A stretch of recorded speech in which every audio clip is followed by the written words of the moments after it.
Le Grand Dialogue. Sigi Kafoba. Edouani Ouamakara. Le Grand Dialogue, l'émission des débats du studio Tamani sur votre radio. Chenni Beri. Halud Mauni. Chenni Beri. Sigi Kafoba. Le Grand Dialogue. An lamɛnbaaw an b'aw bɛɛ fo ka waleɲuman dɔn an ka bi sigi k'a fɔ ba bɛ nin hakili jagabɔ fɛn min kan o de ye coronavirus ye n'o ye bana ye min selen don diɲɛ fantan naani bɛɛ lajɛlen ma an bɛ don min na i ko bi mali kɔnɔna na a yirala k'a fɔ a yira maa min na an bɛ don min na i ko bi o jate bɛ tali kɛ ka ɲɛsin maa 25 ma ka a ye maa minnu bɔnɛ a nin na o ye maa 2 ye walasa ka kuma a kan ko an bɛ se k'a kunbɛn walima kelen kan an lakana na cogo di an ye wele bila maa 4 ma maa fɔlɔ ale ye Musa Kone ye n'ale ye ɲɛma dakan ye min ye kɛnɛyaso Kenya wa cakɛda soba la n'o ye direction générale de la santé et de l'hygiène publique ye bana kɛlɛli o ɲɛma dakan dɔ yen nɔ maa filanan Abdul Wahab Jakite ale bɛ nɛgɛjuru sira la Askoma tɔgɔ la professeur Sunkalo Dawu ale ye infectiologue ye bana in dɔnba ŋana don Kumba Tangara ale bɛ yan kunnafonidila musow tɔgɔ la ne yɛrɛ ye Muhamadu Ture aw bɛɛ lajɛlen danse. Le Grand Dialogue. Ayiwa Musa Mintu Kone an bɛ don min na i ko bi docteur Mali kɔnɔna na min ye coronavirus ko ye a bɛ bolo jumɛn de kan? N bɛ bɛɛ fo n bɛ studio Tamani mɔgɔw fo n bɛ an bɛ minnu lamɛn n b'olu fo donc an bɛ ko min na i ko bi n'i y'a jateminɛ nin ye bana ye min jɛnsɛnna diɲɛ seleke 4 bɛɛ la min anw fɛ Mali la an ye Ala barikada a ma don joona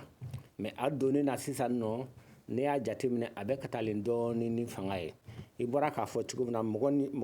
25 bana in sɛgɛsɛgɛra a yera o de la o tɛmɛlen kɔfɛ mɔgɔ 2 an bɛ se k'a fɔ o taɲana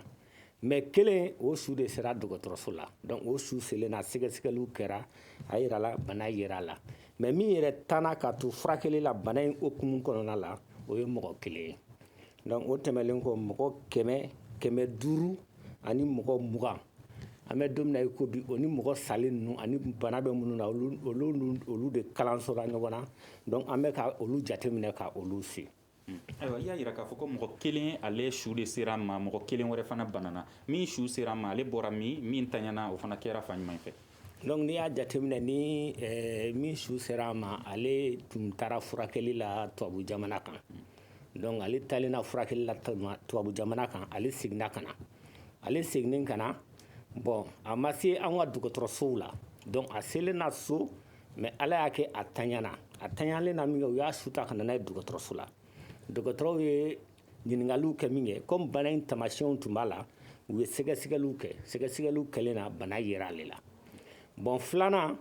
o fana bɔra tubabu jamana kan ale avion ta ale jiginna Dakaro Sénégal capitale la ka tila ka mobili ta ka don Diboli fɛ donc ale banalen an ka mɔgɔw y'a minɛ k'a sɛgɛsɛgɛ bana yera la u y'a minɛ k'a lada Kayi dɔgɔtɔrɔsoba la a ladalen na yen sɛgɛsɛgɛliw kɛra a yirala k'a fɔ fana ko sukarodunbana b'a la et puis si fana tun birintera donc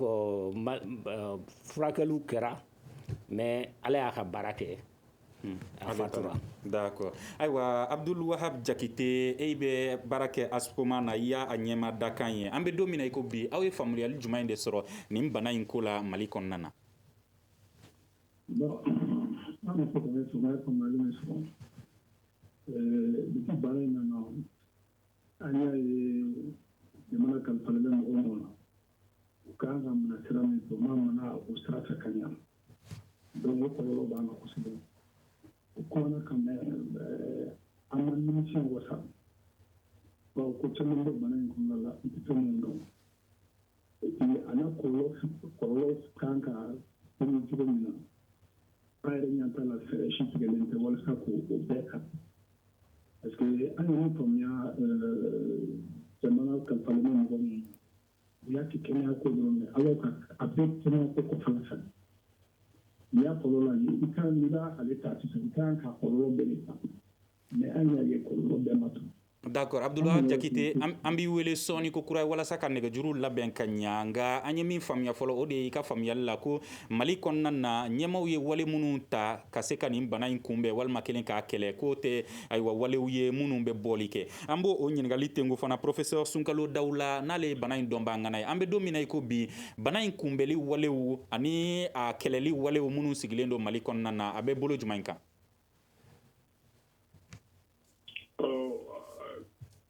Assalamu alaikum wa rahmatullahi wa barakatuh. Aben Chan Baraji. Mesure dɔ taara fɔ mɔgɔw k'a bato. Il faut que u ka taa filɛli kɛ n'a sɔrɔ mɔgɔ bɛ ka bato. An kɔni bɛ dɔgɔtɔrɔso kɔnɔ. An bɛ se k'a dɔn ni mɔgɔ bɛ ka waleya walima mɔgɔ tɛ ka waleya. An bɛ se k'a sigi minnu kan k'a fɔ mɔgɔw ye coronavirus bana a donna Mali la dɛ, a donna. An kun bɛ ka fɛn fɛn jɔrɔ a kɛra dɛ. Bana nana yɛrɛ de. Y'a dɔn fɔlɔ bana fɔlɔ min nana a kɛra olu bɔra jamana wɛrɛ la ka na. Mais sisan bana bɛ ka dugulekan fɔ dɛ. Bana bɛ ka dugulekan fɔ yɛrɛ. A ye Mali nationalité yɛrɛ ta. O kɔrɔ ayiwa mɔgɔ minnu bɔra n'a ye kɔ kan ka na olu commencera k'a di jamanadenw yɛrɛ minnu sigilen bɛ Mali yɛrɛ kɔnɔ. Sisan an bɛ ka mɔgɔ dɔw sɔrɔ dɔgɔtɔrɔso kɔnɔ minnu ma deli ka voyager, u ma bɔ Faransi, u ma bɔ Espagne, u ma bɔ Italie. Bana ni ɲɔgɔn yɛlɛlen don yɔrɔ yɔrɔ u ma bɔ o yɔrɔ si la. U bɛɛ ya Mali la u ma bouger. Bana yira la. Min b'a yira k'a fɔ ko bana donna sisan communauté kɔnɔ, a donna société kɔnɔ, a bɛ ka sɔrɔ mɔgɔ la dɔɔni dɔɔni, a bas bruit. N'an ma wuli ka fɛɛrɛ ninnu matarafa, n'an ma wuli ka matarafa, ayiwa coronavirus kɔni tɔgɔ ye ko k'i yɛrɛ koro dɛ. N'an m'an yɛrɛ koro bikini min fɔra ye an ka to so kɔnɔ ka couvre-feu respecter. Koro bikini min fɔra ye ko an ka distance bila ɲɔgɔn cɛ au moins 1 mètre. N'an ma nin si matarafa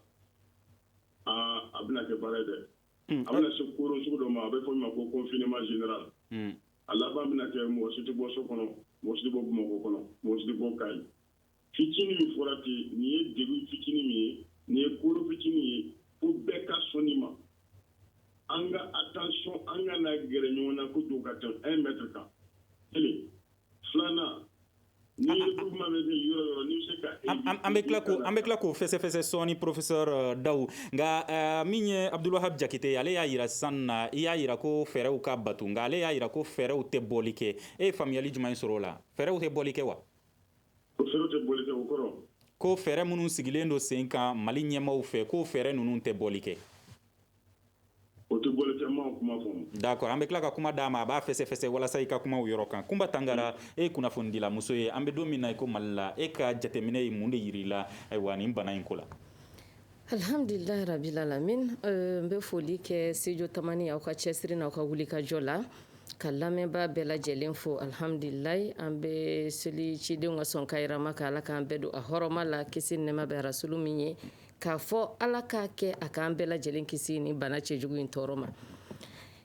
Ture i ye ɲininkali min kɛ ne hakilina ye mun ye ni banako la bi bana kɔni a nana nin bɛɛ Ala ka kɛw ni Ala ka latigɛw ye Ala mana mun latigɛ an tɛ se ka ban o ma mais an bɛ don min na i ko bi bana in bɛ ka dankari maliyɛnw na bana in bɛ ka dankari cogoya mun na an bɛ se k'a fɔ jamana marabagaw olu nɔ b'a la anw yɛrɛ minnu fana ye jamana kɔnɔdenw ye anw fana nɔ bɛ a la ka d'a ka diɲɛ kɔnɔ fɛɛrɛ o fɛɛrɛ n'a tigɛra f'i ka fɛɛrɛ ni a bilasiralanw de fana tigɛ n'an ko mesure d'accompagnement ni fɛɛrɛ bilasiralanw ma sabati ka ɲa fɛɛrɛ in kɔni a bɛ kɛ fɛɛrɛ tɔ ka jɛ ye nka halisa an bɛ dugawu kɛ Ala ka an bɛɛ kisi bana in tɔɔrɔ ma. Ayiwa Musa Mintu Kone an bɛ don min na i ko bi fɛɛrɛ minnu sigilen don ɲɛmaaw fɛ i bɛ se k'u walawala n ye wa? I ni ce i ka ɲininkali la effectivement fɛɛrɛ caman de sigira jamana ɲɛmɔgɔw fɛ pour que bana in kana ɲɔ ɲa an bara pour que a kana dankari mɔgɔw la o fɛɛrɛ fɔlɔfɔlɔ bɛ boli kɛ minnu m'a sɔrɔ olu kana se ka bana sɔrɔ o bɛ tali kɛ ka kunnafoni sanuman di mɔgɔw ma pour que kɛwale dɔw bɛ yen min bɛ se ka bana in jɛnsɛ o kɛwale ninnu an k'olu dabila donc ka kunnafoni sanuman di ka kɛwale ɲɛnama ta et puis ka dispositif mun ye minɛnw ye minnu b'a to mɔgɔ i bɛ se k'i tɛgɛ ko k'i tɛgɛ saniya k'olu fana jɛnsɛ an ka dɔgɔtɔrɔsow ni an ka mɔgɔ lajɛ yɔrɔw la ne yɛrɛ kɔntana sisan n nana aw ka yɔrɔ la n ye n tɛgɛ ko ka n tɛgɛ saniya ka sɔrɔ ka don donc kɛwale ɲuman ninnu hali bi gouvernement bɛ sinsin o kan an k'an tinti o kan o tɛmɛlen kɔ bana kɛra minnu garisɛgɛ ye dɔgɔtɔrɔso sanumanw bilara hali kunun b'a dɔn ni aw y'a jateminɛ minisiri kɛnɛya minisiri n'o ye Michel Siribe ye a yalayala dɔgɔtɔrɔso ninnu na ka jateminɛw kɛ hali bi min bɛ yen min tɛ yen a bɛ se ka dafa cogo min na hali kunun a tun bɛ terrain kan o bɛɛ kun ye de walasa minɛn sanumaw ani fura ɲɛnamaw k'a bila dɔgɔtɔrɔsow la walasa ni bana in kɛra min garisigɛ ye i ka se ka fura kɛli ɲɛnama sɔrɔ o tɛmɛlen kɔfɛ hali sisan nɔ ne bɔra réunion na o ye jɔsen 3nan ye n'o ye coordination ye an bɛ don min na i ko bi ministère camanbaden de bɛ coordination in na k'a ta kɛnɛyaso ministre kan ka taa bila ministère de la sécurité la n'o ye pompiers bɛ yen ka taa bila force de l'ordre la donc an ye coordination ba dɔ sigi sen kan minnu b'u bolo di ɲɔgɔn ma minnu bɛ kunnafoniw tila u ni ɲɔgɔn cɛ pour que hali bi décision sanumanw bɛ se ka ta cogo min na ka taa walasa ka bana in kɛlɛ donc n bɛ n da se o damadɔw ma. n'a bɔra ministre sow ni direction ninnu na est ce que dugudenw société civile est ce que kunnafonidilaw olu bɛ o coordination na walasa u ka se ka dɛmɛni kɛ kunnafonidi la. kunnafoni o jɔyɔrɔba de b'a la n'an b'a fɔ o ma communication ministère de la santé service dɔ bɛ yen o kɛrɛnkɛrɛnnen don ka kunnafoni sanuman di mɔgɔw ma o service o tɔgɔ Centre national d'information d'éducation et de communication en santé n'an b'a fɔ o ma CNIEX an bɛ don min na i ko bi o de kan o ye médiaw fara ɲɔgɔn kan pour que parce que kunnafoni dicogo de bɛ kunnafoni na a jɛnsɛncogo supportw de bɛ a bɛ jɛnsɛn minnu na donc o bɛ baara kɛla olu kan pour que hali bi kunnafoni nafama min bɛ se ka faamuya kosɛbɛ jamana kɔnɔdenw fɛ o bɛ se ka jɛnsɛn cogo min na hali o fana o coordination bɛ sen na o service o b'o baara la. Abdulwahab Jakite ko wale minnu talen don ɲɛmaaw fɛ ko wale minnu don ko tɔ ka jɛ b'u la. bon yanni bana in ka don diɲɛ seleke 4 tɔnba dɔ bɛ yen n'an b'a fɔ o ma organisation mondiale de la santé o bɛ jamana ninnu bɛɛ jateminɛ u ka labɛn pour que ka se ka bana in kunbɛn juste ka se ka bana in don Mali la organisation mondiale de la santé n'an b'a fɔ o ma OMS karisiga o kɛlen bɛ ka Mali tun bila verti la k'a yira k'a fɔ fɛɛrɛ minnu tigɛlen don Mali la labɛn min bɛ Mali la a bɛ se k'an permettre ka bana kana don a bɛ se k'an permettre n'a donna a fanga ka dɔgɔya donc an bɛ content parce que n'i y'a jateminɛ Mali ye jamana ye bana in donna jamana min na bɛɛ kɔfɛ o bɛ tali kɛ parce que disposition tun tara aéroport niveau la ka distribution ta cordon terrestre frontière ni fɛnw na ka sɛgɛsɛgɛliw wara pour que mɔgɔ bɛ yen ka bana in kunbɛn donc ni ye c'est vrai tuma dɔw la jamana kɔnɔdenw peut mieux faire pour eux mais OMS kɔni y'a yira k'a fɔ depuis don min na bana in sera que Mali an tun bɛ fɛɛrɛ min tigɛla pour que ka bana in kunbɛn k'a fɛɛrɛ ko a dafalen don. n bɛ kuma di sani ka kuma di Abdulwahab Jakite ma o yɔrɔ la dɔw y'a yira k'a fɔ ko jamana ɲɛmaaw nɔ b'a la ni bana in donna Mali kɔnɔ ka d'a kan a donna sira min fɛ ni a yirala k'a fɔ ko dɔw ye pankurun ta ka bɔ farajɛla jamana kan ka na don Mali kɔnɔna na k'u nanen u kun kan ka bila kɛnɛ dɔw de kan u ka waati damadɔ kɛ sani u ka lase u fɛ yen nka k'o ma kɛ k'o de kɛra sababu ye ni nin bana in jɛnsɛra Mali kɔnɔ. Oh d'accord donc o ɲininkali fana diyara n ye parce que a bɛna an permettre ka an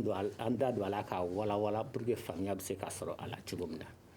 donc mankan bɛɛ bɛ fɛn panmuru ko n'i y'a jateminɛ gouvernement depuis bana in poyira an ye cordon bila aéroport la n'i y'a jateminɛ kɛ ɲɛmɔgɔbaw bɛɛ tɛmɛna ka taa a lajɛ sɛgɛsɛgɛli bɛ kɛ cogo minnu na donc o sɛgɛsɛgɛliw o nafaba de tun b'o la parce que hali ni mɔgɔ nana n'i bɔra Sinoa jamana kan ou bien bɔra wɔɔrɔ o wɔɔrɔ ni bana in ɲɔ ɲalen don i tɔgɔ bɛ taa i jiginna yɔrɔ min na i bɛ taa équipe bɛ yen nɔ u b'u i si ka taa k'i jateminɛ wagati kunkurun kɔnɔna la donc o fɛɛrɛ ninnu olu tun ye fɛɛrɛ dafalenw ye bon panmurulama min nana sisan nɔ Mali la n'i y'a jateminɛ maliyɛn dɔw de tun bɛ kɔ kan n'u ka visaw bannen don n'u ka séjourw bannen don donc fɔ u tun ka don jamana kɔnɔ donc olu de nana maintenant o wagati la gouvernement ka stratégie tun ye min ye ka u température ta ye ka kunnafoni sanuman d'u ma k'u bila u k'u yɛrɛ auto confiner et ka équipew bila min bɛ u su à distance donc bɛɛ n'a ka stratégie don bana kunbɛn cogo la donc o de tun kɛra an ka stratégie ye et o stratégie a ye nafa ɲa fana wagati tɛmɛnenw na. Professeur Sunkalo Daw o yɔrɔ la o stratégie na a yirala k'a fɔ ko bana in k'a bɛ se ka k'i la nka pour que a ka dɔn yɛrɛ tile 4 ɲɔgɔnna kan ka kɛ o tuma o auto isolement in hali n'o kɛra somɔgɔw maa minnu bɛ kɛ a kɛrɛfɛ est ce que a tɛ kɛ sababu ye ka bana in lase olu fana ma wa. Non, ni auto-isolement suivira ka ɲa a man ka yɛlɛma mɔgɔ la ni auto-isolement suivira ka ɲa a man ka yɛlɛma mɔgɔ la donc il faut que bɛɛ ka jɔ n'i ka responsabilité sisan e yɛrɛ b'a dɔn bana min b'e la a bɛ se ka kɛ sababu ye ka yɛlɛma mɔgɔw la i ka i kɔlɔsi i kana gɛrɛ mɔgɔ la kojugu mɔgɔ fana b'a dɔn bana min b'i la n'u gɛrɛla kojugu i bɛ se ka yɛlɛma fana na o fana kan ka attention kɛ kana gɛrɛ la kojugu ni bɛɛ jɔra i place la normalement auto-isolement man ka se ka a kan ka se ka dɔ k'a ko la a man ka yɛlɛma mɔgɔ la i to aw bɛ ka kuma man ka taga yɔrɔ min na n y'a faamu mɔgɔ dɔw ko mɔgɔ kan ka bila auto-isolement na yɔrɔ dɔ la depuis le 2 janvier fo ka na se bi ma maa ba kɛmɛ 600 de bɛ don Mali kɔnɔ don o don. hali bi maa ba 600 bɛ don. ka taa o don na ka na bila fo le 20 mars. mars kalo tile 20. à peu près ka mɔgɔ ba 46 ani kɔ de donna Mali la. e yɛrɛ k'a lajɛ kɛ tiɲɛna an ka jamana ye fantan jamana ye. mɔgɔ ba 46 ni kɔ u bɛ se ka ku kɛnɛ jumɛn kan u ka mètre kelen bila u ni ɲɔgɔn cɛ n'i taara mɔgɔ ba 46 bila kɛnɛ kelen kan n'u ma se ka distanciation respecter dɔw b'u la bana b'u la dɔw t'u la bana b'u la u bɛna ɲɔgɔn contaminer wa o place tɛ Bamakɔ yan ko mɔgɔ ba 40 kɔni bɛ taa to yen k'u ladumuni k'u furakɛ a ka gɛlɛn jamana dɔ y'a essayé k'u b'a kɛ Faransi nana ni mɔgɔ ye o a daminɛ na Faransi avion bila ka taa mɔgɔ cɛ ka na bila Chine pour que bana kana don u fɛ o ma se k'a bali koyi Faransi dɔgɔtɔrɔ dɔw yɛrɛ bɔra ko non ko a bana tɛ se Faransi a n'a yera a bɛ kɛ cas kelen de ye olu b'a maîtriser o ma se ka ɲa dɛ u y'u ka auto-confinement kɛ en dehors de la ville pendant 14 jours u ma se ka bana bali ka don Côte d'Ivoire y'a essayé k'u b'a kɛ a ma marché mɔgɔ yɛrɛ murutira mɔgɔ de bɔtira a fɔli ka nɔgɔ nka a kɛli ka gɛlɛn dɛ e yɛrɛ k'a lajɛ kɛ. ayiwa Abdulwahab Jakite i y'a jira k'a fɔ ko tɔkajɛ bɛ wale minnu taara u la i bɛ se k'a walawala n ye wa. ne yɛrɛ kuma min fɔ sisan a bɛ ne yɛrɛ ta a y'a bɛɛ la wasa kuwa ni ko min na fɛɛrɛ min taara fɛɛrɛ tali kɛ na kan ka latinɛ de bana fɛnjugu minnu n'an ye fɛɛrɛw ta an k'an ko latinɛ n'i y'a ta sisan a ko ko mɔgɔ minnu donna est ce que maliyɛn yɛrɛ an ka lamɔcogo yɛrɛ fɛ ne ka bɔ dugu la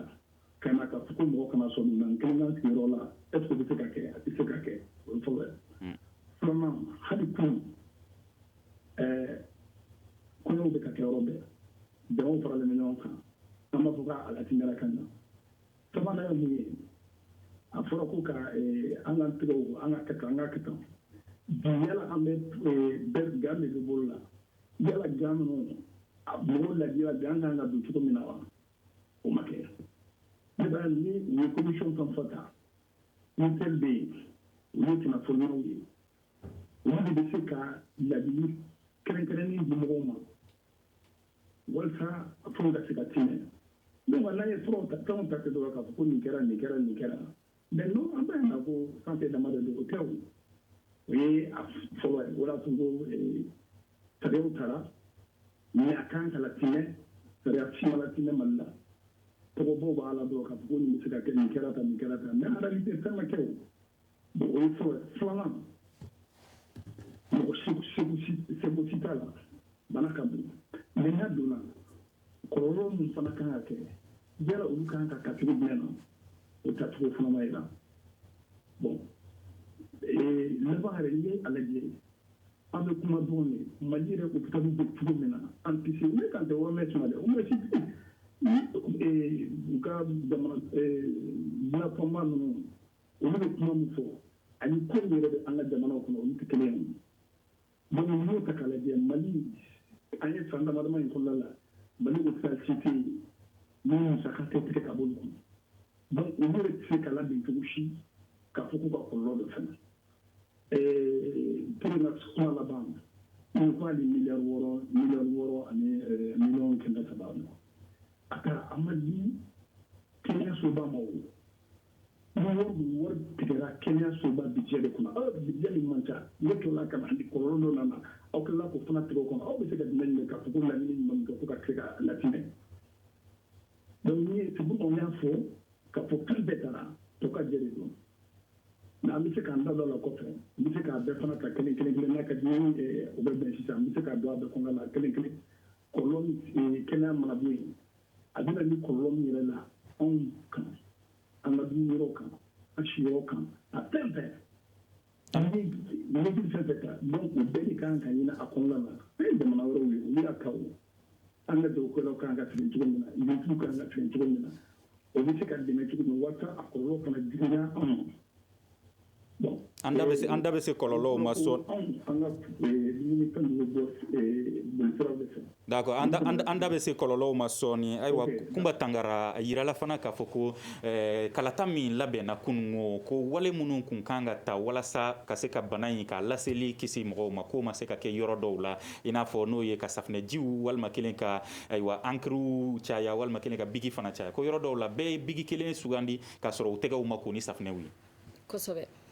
halisa an bɛ ala fo k'a barika da ka ala deli a ka bana a k'a ɲɔni ka bɔ diɲɛ jamana bɛɛ lajɛlen kɔnɔ ture y'o kuma min fɔ sisan o yɛrɛ de ye kuma in kolomayɔrɔ ye sabula kunu kalata yɔrɔ caman na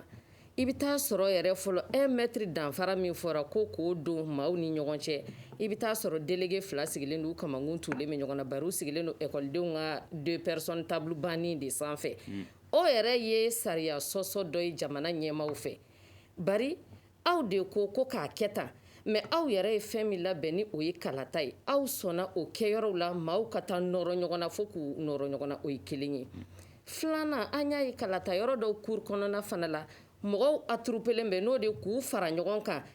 mɛtiri ko kuma kɔni t'o la bilen o fana ye problème dɔ ye min ye bigi ko ye an y'a ye jamanabaw kan u y'a kɛ maa kelen bigi kelen hali o ma ɲɛ laban na u y'u ka élection deuxième tour reporté anw fɛ yan an y'a ye bɛɛ bolo bɛ turu dabaji kelen na bɛɛ bɛ biki kelen ta bɛɛ bolo bɛ registre belebeleba kelen kan k'a signé ayiwa banakisɛ min dun don ɲɛ t'a fɛ da t'a fɛ tulo t'a fɛ a tɛ ye fana ni tubabu ko invisible an bɛɛ kolonzonnen don ɲɔgɔn na an bɛɛ bolo bɛ papier kelen na est ce que kalata in a kun kan ka kɛ kunun wa ɲininkali gɛlɛn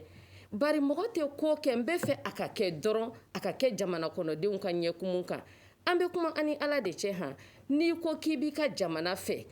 wallahi hali n'i ma kɛ jamana kanubaa ɲuman ye i ka kɛ silamɛ ɲuman ye n'i ma kɛ silamɛ ɲuman yɛrɛ fana ye i ka kɛ jamana kanuden ɲuman ye ka da ka baara in kɛra kɛcogo min na kunun a kɛra degun ye mais an bɛ dugawu de kɛ halisa minnu bɔra minnu karila ka bɔ ka taa vote in kɛ an bɛ a ɲini ala de fɛ ala kana bana in se u ma n'o tɛ ko in ma kɛ sariya kɔnɔ a ma kɛ lakanda kɔnɔ yɔrɔ dɔw yɛrɛ la tɛgɛ ko ji kun tɛ yen an y'a ye jabarani caman taara ka taa reportage kɛ ka yaala yaalaw kɛ k'a kow sɛgɛsɛgɛ an yɛrɛw taara an minnu ye kunnafonidilaw ye an yaalala an ye kɔlɔsili kɛ an ye yeli kɛ yɔrɔ dɔw yɛrɛ la tɛgɛ ko ji a tɛ da la biro dɔw kɔnɔ gel kelen de bɛ a kɔnɔna la min bɛ baarakɛlaw mago ɲɛ ni o de ye déléguéw ni assesseurs ye en même temps o de bɛ kɛ ka votanw fana mago dilan tuguni o ye kelen ye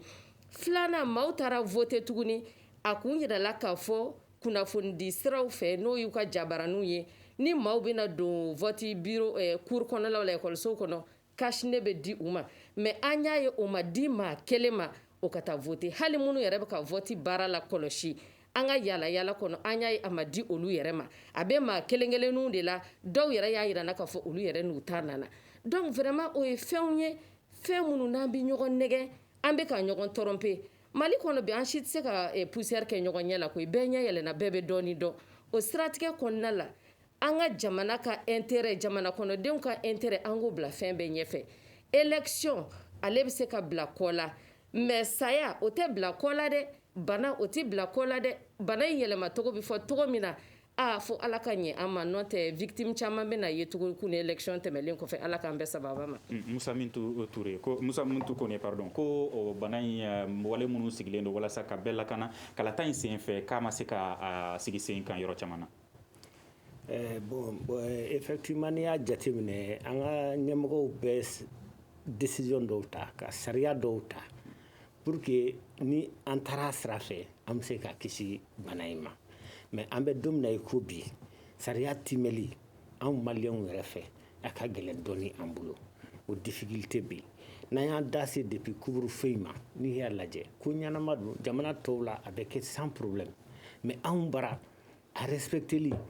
difficulté bɛɛ de don mais san'an ka se a batuli ma n'o ye respecteli in ye dɔw y'a yira k'a fɔ ko minɛn ninnu kun tɛ a kɛnɛw yɛrɛ de kan pour que mɔgɔw ka se k'a matarafa f'a k'a sɔrɔ a minɛnw bɛ kɛnɛ kan ko safinɛ kun tɛ yen ji kun tɛ yen bigi kelen de bɛ yen dabaji kelen de bɛ yen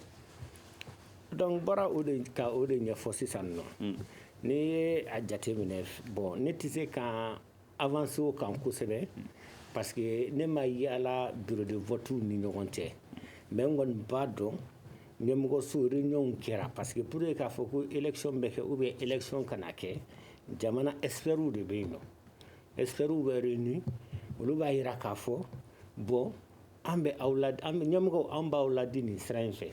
an b'a fɛ a ka kɛ tan an b'a kɛ tan donc experts lamɛnna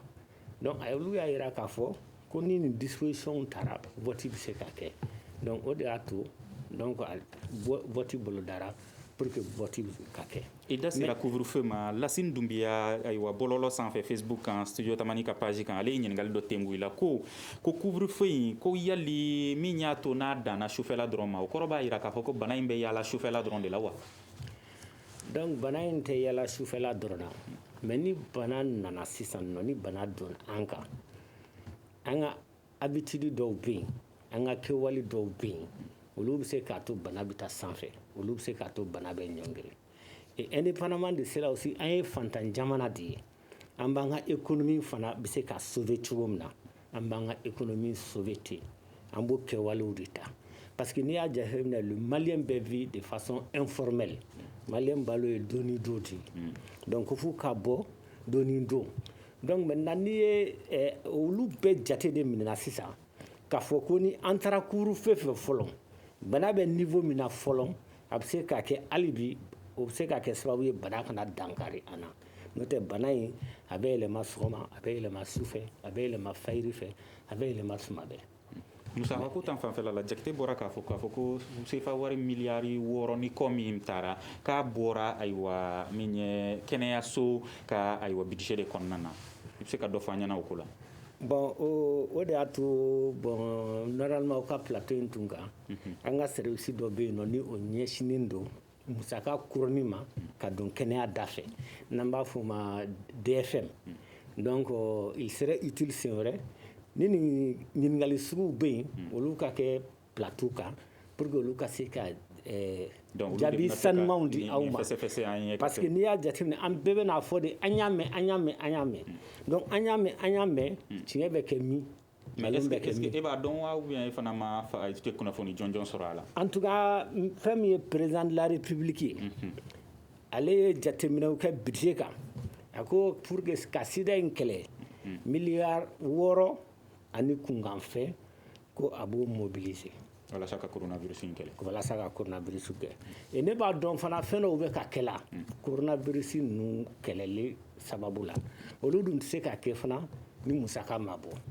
maintenant wari bɔra yɔrɔ min wari taara yɔrɔ min wari sɔrɔla yɔrɔ min na ne ye technicien de ne tɛ se ka n da don o la d'accord ayiwa professeur Sunkalo Dawu an bɛ don min na i ko bi nin bana in a bɛ sɔrɔ bolo jumɛn de fɛ n'i bɛ fɛ k'i yɛrɛ tanga a ma i kan ka mun ni mun de kɛ bana nin n'i b'a fɛ k'i yɛrɛ tanga ma sira fila don sira caman tɛ k'i yɛrɛ koro ani jɛya comme coronavirus yɛrɛ tɔgɔ ko coronavirus i yɛrɛ koro i yɛrɛ jɛya a banna k'i yɛrɛ koro o kɔrɔ bɛ nin i kana bɔ nin y'a fɔ cogo min na an ye fanda jɔn dɛ mɔgɔ si tɛ se ka to so kɔnɔ 24/24 f'i ka taa dayirimɛ ɲini de ayiwa n'a ma ɲɛ ko i bɛ bɔ ka taa dayirimɛ ɲini n'a ma ɲɛ ko i bɛ bɔ i ka mako wɛrɛ la i ka furancɛ to i ni mɔgɔ cɛ 1 mètre kelen i kana tigɛ di mɔgɔ ma bana bɛ mɔgɔ tigɛ la ayiwa a tɛ se ka tile ban n'i tigɛ ma maga i nun na i ɲɛ na ou bien i da la banakisɛ bɛ se ka heure dama dama kɛ i bolo la ayiwa n'a ye naani n'a kɛ i bolo la yanni o cɛ n'i bolo maga i ɲɛ na i nun na i da la a bɛ se ka yɛlɛma i la jɛya kɔrɔ i tɛgɛ ko ji ni safunɛ n'i ma ji ni safunɛ sɔrɔ n'i ye gel sɔrɔ i tɛgɛ ko n'o ye n'u ma i bɔ eau de javel 0,05% i tɛgɛ ko n'o ye tuma bɛɛ i bɔtɔ i tɛgɛ ko n'a ye i dontɔ i tɛgɛ ko n'a ye i ka poignée so kɔnɔ poignée clé désinfectant kan bɛɛ kan alcool k'u kan eau de javel k'u kan walima safunɛ kɛ k'u bɛɛ ko aw yɛrɛ bɛ studio min na sa ko journaliste aw b'a fana k'aw kɔlɔsi parce que aw fana ye jama mɔgɔw de ye aw kan ka micro bila mɔgɔw ni 1 mètre cɛ ou bien ka micro désinfecté aw ka da aw ka porte poignée désinfecté mɔgɔ dama min b'aw ka poignée minɛ tile kɔnɔ dan t'a la donc ni bana kɛra dɔw bolo kan n'i nana maga o la i fana bɛna o poignée minɛ bana bɛ se ka maga tigɛ kan n'i nana o tigɛ kelen kan ka bila i da la i nun na i ɲɛ da kan a bɛ se ka sababu ye i ka bana sɔrɔ an bɛ mɔgɔ caman ye fana u bɛ gan ni masque ninnu utiliser i bɛ se k'o utiliser cogo ɲɛfɔ an ɲɛna nka an bɛ ayiwa an lamɛnbaaw ladɔnniya minnu b'an lajɛ jabarani na olu bɛna dɔn nka minnu bɛ ka an lamɛn olu tɛna dɔn 1 mètre in o matarafalen don ayiwa kunnafonidila o ni maa welelenw ni ɲɔgɔn cɛ wa fana an daw olu ayiwa n'o ye cache-nez ye masque o donnen don bon an minnu bɛ baara kɛ dɔgɔtɔrɔso kɔnɔ ni banabaatɔ ye an ka masque b'a dan na o masque ninnu ye ko FFP2 ou bien masque N95 ni kun bɛ kɛnɛ kan kun bɛ masque exemplaire dɔ yira o la o ye an minnu bɛ baara kɛ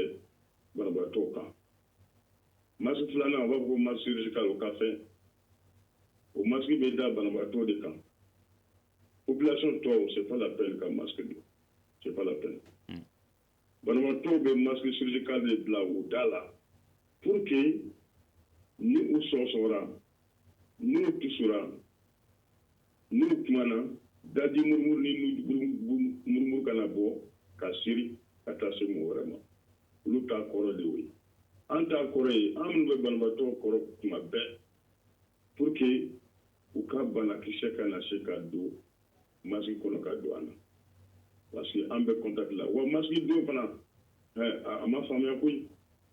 masque kan ka changer 3 heures 4 heures ni 3 heures de temps kɛ ni masque ye o y'o masque bannen k'o perimera i b'o bɔ ka dɔ wɛrɛ de don mɔgɔ ma faamu koyi ne yɛrɛ dɔw ye dugu kɔnɔ u bɛ masque don u nun na 24/24 masque yɛrɛ nɔgɔlen don masque yɛrɛ kɛra coronavirus dɔ ye fɔlɔ sa fo mɔgɔ ka ni faamu dɛ a ma faamu de donc ni bananen tɛ ani n'i tɛ ayiwa dɔgɔtɔrɔ ye dɔgɔtɔrɔso la i man ka masque in yɛrɛ don kun t'a la coronavirus kɛlɛli kama mais don kun t'a la i b'i la yɛrɛ tɔɔrɔ don kun t'a la d'accord gants dun distance respectée dɔrɔn distance gants dun c'est très important gants ninnu dun olu ta bɛ bolo jumɛn kan i bɛ se ka gants don kɛ problème t'a la o k'a sɔrɔ coronavirus ma don n'a y'i diya i bɛ gants don mais gants bɔtɔ ye dɛ n'i ma tension kɛ i b'i yɛrɛ contaminer parce que bɔcogo de bɛ gants fana na e ye gants don tɔ e ni microbe caman donna ɲɔgɔn na a kɛra coronavirus ye o a kɛra fièvre typhoïde ye o a kɛra dysenterie bana ye o i ni u bɛɛ donna ɲɔgɔn na wa gants fana bɛ faux espoir d'i ma a bɛ k'i ɲɛna k'i protégé don i bɛ maga fɛnw na à gauche à droite ayiwa o bɛ kɛ sababu ye banakisɛ caman bɛ cɛ kɛnɛ ma ka taa du kɔnɔ n'i sera so kɔnɔ gants bɔtɔ i kan k'i tigɛ don gants ni tigɛ cɛ ka gants renverser ka bɔ ka sɔrɔ i tigɛ ma se gants kɔfɛla ma dɔnni fana bɛ bɔ o cogo la n'i ma se ka gants bɔ cogo ɲɛ gants yɛrɛ bɛ kɛ sababu ye k'i contaminer tuguni a bɔtɔ n'i magara gants na ayiwa i bolo bɔ gants kelen na o bolo kelen kɛ ka nin gants fana minɛ ka bɔ ayiwa i ye dɔ sɔrɔ bana la dɛ o de ye problème ye gants fana ye sanga joli n'i tɛ se ka bɔ cogo ɲɛ matarafa kosɛbɛ i ka bɔ tranquille ka taa i ka courses kɛ n'i bɛna gɛrɛ jama na mètre kelen ka to i ni mɔgɔw cɛ n'i bɔra dugu kɔnɔ n'i nana n'i ka minɛnw ye kana sin ka girin ka don n'i ka minɛnw so kɔnɔ o bila dugu ma yɔrɔ fɛrɛn dɔ la fɔlɔ heure 4 ninnu na n'a sɔrɔ coronavirus b'a la a ka faga a yɛrɛ ye k'a sɔrɔ i ma donna so kɔnɔ ni légumes don salati ni pomme de terre ni fɛnw don carottes ninnu i k'u ko ka jɛ ni safunɛ ye c'est pas la peine i ka gel k'u kan u bɛɛ ko ka jɛya k'u to naani ɲɔgɔn na ka sɔrɔ ka o consommer. Donc gan fana ye heure naani heure saba ɲɔgɔnna ye wa? I bɔtɔ i natɔ i tɛ waati wa i yalatɔ dugu kɔnɔ i taara point d'eau sɔrɔ yɔrɔ yɔrɔ i tɛ ko o fana na dɛ i tɛ ko. D'accord professeur Daw i k'a bila robinet kunkolo la. Professeur Daw mɔgɔ caman de ye bolo maga robinet kunkolo la ka u yɛrɛ tigɛ ko. Professeur Daw i tɛ ko laban ji laban nin. Professeur Daw n'a sɔrɔ banakisɛ de b'o kan. Ayiwa a bɛna fɔ professeur Daw yɛrɛ tulo tɛ an na. Professeur Daw i tulo b'an na? Voilà n ko gan utiliseli yali sanga dɔ b'a la wa walima kelen i bɛ se k'ale utiliser tile kuru kara? Peut-être i man ka kuma mɛn an ka jan ɲɔgɔn na ko gan n'i bɛ gan don n'a y'i diya i b'a don tile bɛɛ mais attention a bɔ tuma a bɛ se ka kɛ sababu ye k'i contaminer. D'accord an y'o yɔrɔ de bɔ gan na fo k'o fana ladege. Voilà i kan ka gan bɔ o yɔrɔnin faamuyara sisan nin na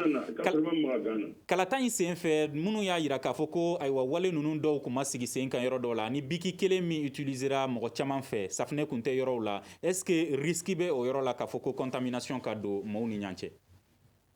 Fɛn anw ye dɔgɔtɔrɔ de ye an ye scientifique de ye an bɛ fɛn fɛn fɔ mɔgɔ ye n'u ma matarafa risque b'a la dɛ.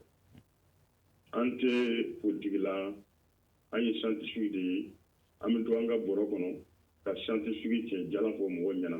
fɛn fɛn fɛra mɔgɔ ye k'u ka dabila n'i ma dabila i bɛ ye jɔ kɔnɔ bana b'i sɔrɔ ni mɔgɔ bigi kelen ko tuma bɛɛ mɔgɔ ka to ka mɔgɔ bigi kelen na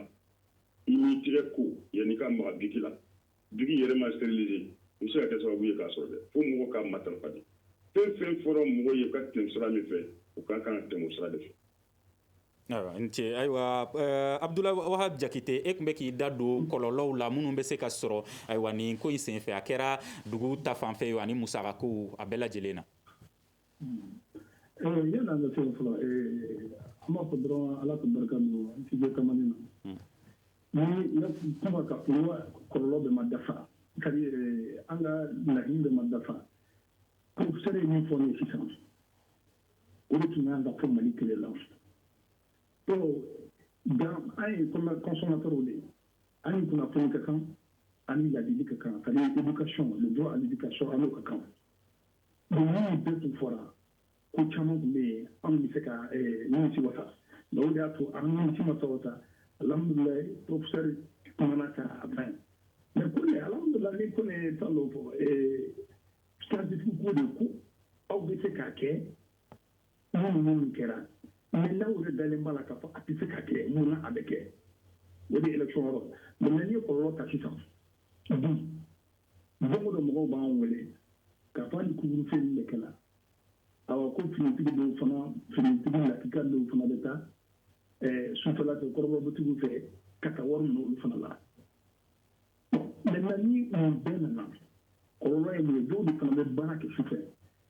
normalement gouvernement tun kan k'i bɛɛ mana kɛ donc minnu ka baara bɛ dabila sufɛ olu ta bɛ se ka kɛ cogo min o kɔlɔlɔ bɛ se ka taa cogo min mais an ka discours bɛɛ la an y'a kɛ kɛnɛya dɔrɔn de mais ni discours tɔw lajɛ jamana tɔw kɔnɔ olu ye kɔlɔlɔ bɛɛ ta e yɛrɛ dalen b'a la patronat an ka patronat mɔgɔw olu fana ka laɲini n'a sɔrɔ o bɛɛ tun t'a la kɔlɔlɔ tun bɛ dɔgɔya et puis an hakili bɛ bɔ fɛn dɔ kɔ n'i ye Mali yɛrɛ ta foyi t'an bolo stock de sécurité nationale bɛ yɔrɔ min na o tɛ yen maintenant ni a juguyara dɔɔnin k'a fɔ ko an ka dumuni bɛ bɔ dugu min na o fana ka tila ka jɔ yɔrɔ min na o y'a bannen ye donc an bɛ ala deli de olu kana kɛ sinon k'a fɔ gouvernement ye sigi n'i y'a dayɛlɛn kosɛbɛ ko ka fɛn ta kɔlɔlɔ bɛɛ kan non non u ma se k'o ta u ma se ka ta cogo si en tout cas an consommateurs an nimisi ma wasa cogo si bon an bɛ na fɛn min fana f'u ɲɛna yan'u ka baga butigitigi ninnu ma u k'u ladi dɔrɔn k'a fɔ k'u ka daw tugu mais o man ka kɛ wari sɔrɔ fana ye o kɔlɔlɔ de bɛ jamana kan sisan o man ka kɛ wari sɔrɔ ye. wa dɔw y'a yira dɔw fana y'a yira k'a fɔ ko wale ninnu kɛra sababu ye ka fɛn caman da gɛlɛya Mali kɔnɔna na ko ɲɛmaaw tun kan ka fɛɛrɛ ta o fana kan. Touré ni ko sisan n'an ma nimisi wasa an bɛ tun mana sɔrɔ o la la loi pour la protection du consommateur a ko ko wajibi de don i ka ɲangili kɛ ni sɔngɔdara fɛn fɛn kan mais a man kan surtout n'a kɛra kɔlɔlɔ kɔnɔna la bi u bɛ ka gel kolow feere u bɛ ka masu kolow feere mais n ko wari bɛ ka wari da gɛlɛya u bɛ se ka min fɔ ka fɔ ko non k'an bɛ bɛɛ fɛn de la ka fɔ ko sɔngɔ min ka di i bɛ sɔngɔ sigi mais o sariya kelen de tilala k'a fɔ ko sɔngɔ bɛɛ man kan ka sigi ni kɔlɔlɔ ninnu dɔrɔn gouvernement ka wuli ka décret dɔ ta ka kɛ mais gouvernement m'o fana kɛ o n'a tun ye décret ta jeune tɛ bɔ 160 ou bien 160 la ka se 400 ni fɛn ninnu o tɛ kɛ o mais u ma farinya k'o kɛ bɛɛ changer la concurrence o kɔni wulila ka kuma dɔw kɛ mais halisa sariya min kan ka ta décret min kan ka ta o décret ma ta tant que décret min ma ta an fana an tɛ se ka lafiya cogo si. D'accord ayiwa. a man kan cogo si i ka fɛn feere fɛn na ani parce que e tɛ se k'a fɔ cogo si. fɛnw da ka gɛlɛya k'a sɔrɔ wale ma ta o ko la ka o régulariser ayiwa Kunba Tangara est ce que an bɛ don min na i ko bi kunnafoni dilaw fana olu bɛ k'u jɔyɔrɔ fa nin ko in kɛlɛli ko la Mali kɔnɔ. Alhamdulilayi kunnafoni dilaw an bɛ k'an jɔyɔrɔ fa kɛrɛnkɛrɛnnenya la musolakaw nka b'a la dɛ sabula mun na bamananw bɛ kuma dɔ fɔ dɔ tɛ se ka dulɔ min dɔ k'o nakanakakan fɔ cogo di anw kunnafoni dilaw an b'an ka baarakɛlaw sara an bɛ courant sara an bɛ déplacer ka taa baarakɛyɔrɔw la an dun y'a mɛn k'a fɔ 6 milliards 300 millions bilala nin baara in kɛli kama mais fɔ an bɛ yɔrɔ min na fo bi an kunnafonidila fɛcɛriw n'o y'an ka jɛkulu ye an ma wele ka fɛn fɔ an ye ka an bɛ min faamu musakako ta fan na an ma wele yɛrɛ ka an da don kuma in na an kɔni bɛ ka baara min kɛ an bɛ k'a kɛ bari an ye jamanaden ye jango an silamɛ ɲɔgɔnw ni an balimaw n'an sinjiw bɛɛ bɛ se ka kisi cogo min na bana in tɔɔrɔ ma professeur bɔra ka kuma dɔ fɔ sisan ganko ni maskiko ta fan na n'a y'a sɔrɔ kunnafonidilaw de kun bilala o baara in kɛli la kunnafoni kun bɛ lase a laseyɔrɔ ɲuman na Ture faamuyali kun bɛ sɔrɔ a la bari ne yɛrɛ y'a ye kunnafonidila ninnu fana caman bɛ yen nɔ u bɛ kunnafoni sɛgɛsɛgɛ ka ɲa sani u ka a lase a kɛra rajosow a kɛra bɔlɔlɔ ye a kɛra telesow la est-ce que sɛgɛsɛgɛli in walasa ka kɔnɔlafini kana bɔ a ko la o baara bɛ ka kɛ ka ɲa bon ne kɔni bolo a bɛ k'a k'a la bari mun na sisan n'i y'a jateminɛ anw bɛ urtel yɛrɛ kɔnɔna la arajo 400 ni kɔ bɛ 400 et quelques radio o de ye an bɛ se ka 500 yɛrɛ bɔ bi o de ye urtel membre ye anw ka membre bɛ kunnafoni fɛn fɛn di kunnafoni d'envergure nationale o b'a sɔrɔ kuma bɔra an ka sun kɔrɔ a bɛ taa cogo min na a bɛ fɔ cogo min na an bɛnn'o kan k'o fɔ an ka coordinateur ye donc coordinateur bɛ sɔrɔ ka o lase a laseyɔrɔ la. d'accord Musa Mintu Kone ko min ye ayiwa fɛnw da gɛlɛyali ye ani fana walew sigili sen kan est ce que coordination in na hakili jagabɔ bɛ ka kɛ o la walasa fɛɛrɛ ka sɔrɔ o fana na wa. d'accord effectivement n'i y'a jateminɛ an bɛɛ b'a jateminɛ fɛn ninnu da bɛ ka gɛlɛya la n'i y'a jateminɛ yalayalalaw feere yalayalalaw an bɛ min fɔ informeliw olu bɛ ka fɛn ninnu da gɛlɛya la a bɛ se ka kɛ gɛlɛya ye min bɛ se k'a to a fɛnw sɔrɔli citoyenw fɛ o bɛ gɛlɛya mais min yɛrɛ kuma koloma wɔrɔ yɛrɛ ye ni Abdul Wagabi da don a la o ye a fɛn ninnu ko a qualité parce que u bɛ gel minnu feere la sisan nɔ est-ce que sɛgɛsɛgɛli bɛ kɛ pour que k'a yira k'a fɔ principe actif minnu b'a la olu dafalen don ayiwa sanga tɔ man jan an bɛ kuma laban di professeur Sunkalo Dawu ma i y'a yira k'a fɔ ko bana in k'a bɛ yen nɔ Mali kɔnɔna na ko bɛɛ ka wuli k'i jɔ a ko la i bɛ se ka segin o yɔrɔ la ka d'a kan mɔgɔ caman b'a la bi k'u dalen tɛ a ko in na. bana ni sariya yan fɔ i y'a fɔ cogo min na i ka kuma daminɛ la ko 20-25 a yira o de la an bɛ banabagatɔw kunna yan dɔw bɛ congé dɔw bɛ hôpital du Mali dɔw bɛ hôpital dermatologique a bɛ fɔ o ma ko ex-institut Masu dɔw bɛ Kayi ne yɛrɛ bɛ banabagatɔw kunna bi n'i y'a ye n ma se ka se a ka studio la tiɲɛ yɛrɛ de don sɔsɔli t'a la n'an tɛ lako la an ka la nin na bana nin bɛ yen a ɲɔ ɲɛlen don an fɛ yan an bɛ banabagatɔw kunna yan. d'accord an bɛ hakɛto ɲinikaw fɛ sanga banna ka ban ayiwa an ka maa welelenw bi u kun ye professeur Sunkalo Dawu ale ye bana in dɔnbagana ye n'a bɛ wele nazarakan na ko infectiologue Kunba Tangara ale kun bɛ yan ayiwa kunnafonidilaw musow tɔgɔ la Abdul Wahab Jakite ale ye ASCOMA baarakɛla ye Musa Mintu Kone ale bɛ baara kɛ min ye ayiwa an ka jamana kɛnɛyasoba ayiwa cakɛda la an bɛ foli lase an ka maa welelenw bɛɛ ma nɛgɛ kɛrɛfɛ juru o ni ja labɛnba Seydou Ndaw ani Mamadu Watara ne yɛrɛ ye Muhammadu Touré aw kan bɛ don wɛrɛ Sigikafoba kɛnɛ wɛrɛ kan. Le Grand Dialogue. Sigikafoba. Edewani wa makaran. Le Grand Dialogue, l'émission de débat du studio Tamani sur votre radio. Chaîne Beri. Halud Mauni. Chaîne Beri. Sigikafoba. Le Grand Dialogue.